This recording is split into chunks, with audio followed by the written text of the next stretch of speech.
crime is raging. It's raging, and it's violent, and people don't want to even talk about it. And if you talk about it, you're a racist.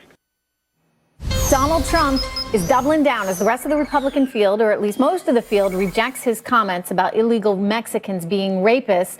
You've got people like Jeb Bush out there, the latest to pile on here, saying he doesn't think Mr. Trump represents the Republican Party. Listen to this. No one suggests that we shouldn't control our borders. I mean, everybody has a belief that we should control our borders, but to make these extraordinarily ugly kind of comments is not reflective of the Republican Party. Trump is wrong on this. All right, this after former Governor George Pataki came out swinging against Donald Trump last week exclusively on the Intelligence Report. Yes, we have to secure the border. Yes, we have to know that people are coming here legally. But that type of comment is just beyond the pale, and I reject it. And by the way, Trish, I'm calling on every other Republican candidate to stand up and say that what Donald Trump said is wrong, and they should repudiate it just the way I am now.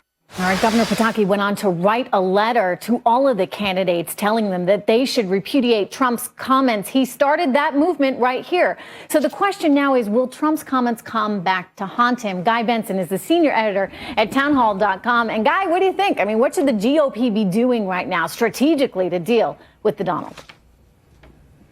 Oh, it's a tough question because he's this larger-than-life character. He's, of course, a multiple-time Hillary Clinton donor, so I think it's probably fair to say that he's not representative of the mainstream Republican Party on a whole host of issues.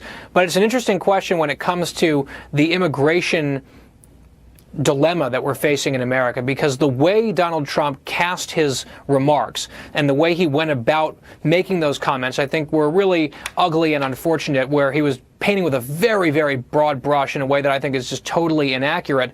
But there is a problem with illegal immigrants, some of whom have been deported multiple times, creating and causing and committing violent crime in this country. The way Donald Trump went about talking about it typically was not nuanced in any way. And so I think that Governor Pataki and Governor Bush are right to really back away from what Trump and how Trump said what he said. All right, Leslie Marshall, she's joining us as well. She's a liberal radio talk show host. Leslie, always good to see you. We're talking here about Donald Trump and how the Republicans should be responding. We've seen a number of them, the majority of them, come out and say they do not approve of his commentary. Is that the right tactic here for them to be taken?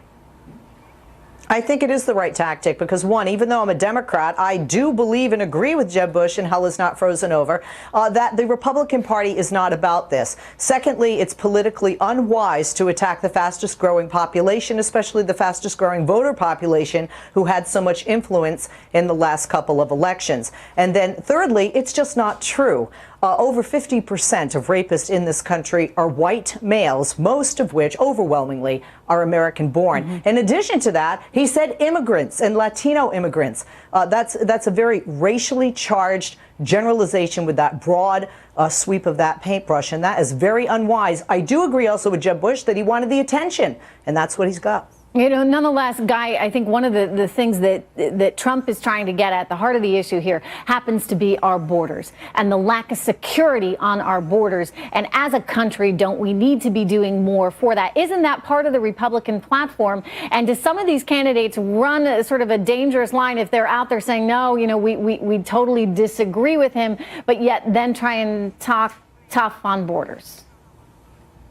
Yeah, I think that's true to some extent, but I don't think that they're not mutually exclusive, right? You can talk about the border, you can talk about illegal immigration, you can address these questions in a serious way without going the way that Trump did down this path, saying that a lot of these Mexican immigrants are rapists and murderers and violent criminals and that sort of thing, and then adding at the very end, I'm sure some of them are nice people, right? That is exactly the wrong way to go about talking about issues, because political calculus requires you to address tough questions and tough truths while also managing the way that you talk about things and issues and people. He talked about human beings here. That's the core of what Trump got wrong. Very important point, Guy. I mean, when you think about someone being presidential, someone that would be the president of the United States, they've got to sound inclusive because we're all here and we're all in America. Leslie, to that end, you've got Ted Cruz and Rick Santorum out there defending Trump,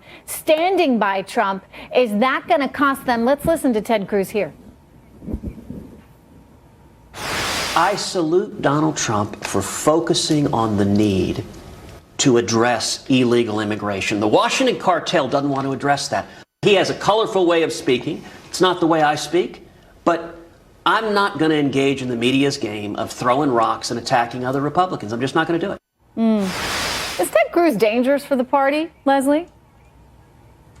I think Ted Cruz sits along with Donald Trump and many others in the past and the present who still are questioning whether or not the president was born in the United States with that birther movement. And I don't think it helps them, quite frankly. It doesn't help them with the moderates, the centrists, who are going to be key, I believe, to the next election in 2016. And it certainly doesn't help them with Democrats who might feel that Bernie Sanders is too far left and they don't want another Clinton or another Bush. And I don't even think it helps within his own Tea Party or libertarian group. And I understand why he's saying what he's saying, but we have to look at facts. And facts are we don't have the money for the fence along the entire border. Whoever is president has a Congress to deal with.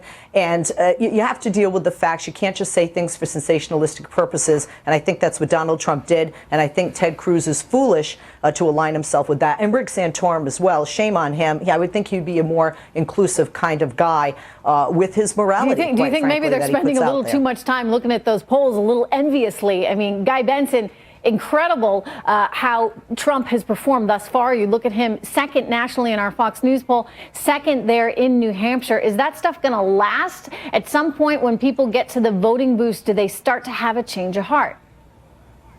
Yeah, it's not going to last because for a variety of reasons. One of the appeals that Donald Trump does have is that he is not afraid to take on the political class with the sort of sneering contempt that a lot of voters feel for the political class. That being said, can we just dispense with this fiction that Donald Trump is a conservative or a Republican? This is someone who donated multiple times to Hillary Clinton, who is for socialized health care, who is for abortion rights, who is for gun control, who is for tax increases. The list goes on and on. Donald Trump is whatever Donald Trump needs to be in the given moment for Donald Trump. Right now, it's a Republican. Who knows what it'll be tomorrow? And when voters, Republican voters, find out what Donald Trump has done and said through the years, if he wants to pretend to be a serious candidate, I think there are going to be some eyes opened in the coming weeks. It's interesting because you point this out, and yet that's the exact opposite of the persona that he is showing off to everyone. He's making people think that, he really is true blue and that he is true to his ideals, and this is why he's willing to absolutely say anything.